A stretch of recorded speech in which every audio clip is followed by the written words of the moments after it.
So as expected, Liverpool need another striker. That's what a bunch of articles have been saying today. Now that we've sold Darwin Nunez, or it's very close to being signed, there's a medical that needs to be completed. But once Darwin Nunez does complete his move to the Saudi Pro League, to Al Hilal, we have a gap. We have a striker-sized gap in our team. We need another striker. We need 2 good players for every position. Who are we going to get in? Does that mean Isak?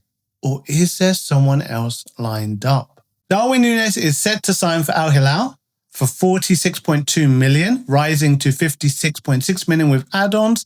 Liverpool had a 110 million bid rejected by Newcastle for Isak, but Liverpool want an attacker that can be a starter, not a backup to Ekitike, a starter to compete for that starting spot.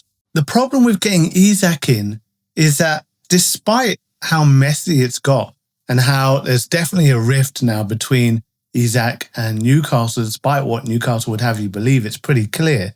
Newcastle really can't afford to let Isak go. They lost Callum Wilson. They're still trying to replace him. Never mind letting Isak go and then having to replace him too. Yes, they'll have a chunk of money to get 2 strikers in, but you're not going to get them at the same quality.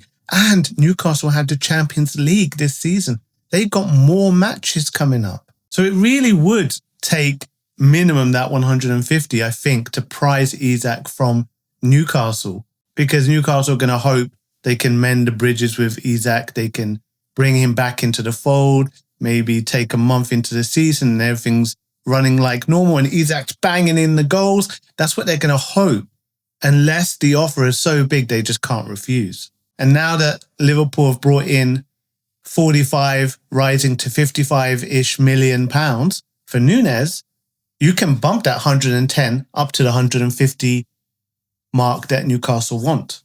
2 transfer priorities is being mentioned in this article. From our attack last season, we will only have 2 players left. Rest in peace, Diogo Jota. Darwin Nunez is moving to Saudi Pro League. Luis Diaz went to Bayern Munich. Chiesa is going to leave.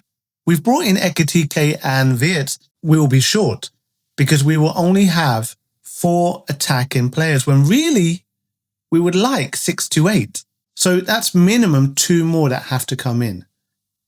So even if we do splurge on Isak, 150 million, we need to get another player in as well. And that's even if we do promote Rio Ngumoha into the first team, which I would love to see. You still don't want to rely on a 16 to 17-year-old as one of your key starters. There's a valid point here. Jeremy Frimpong has been put forward as a potential player for that attacking band. Even though he's a right back, he can deputise for Mo Salah because we've seen him in that right wing position playing in pre-season. And actually, he's been pretty impressive. But then you have to think about the right back, and we only have Conor Bradley. Whilst I think he could play there, I wouldn't want to see him play there. Is Ben Doak an option to promote to the first team to be that right winger? Possibly. He's done pretty well in pre-season as well. Question. I want you to think about this.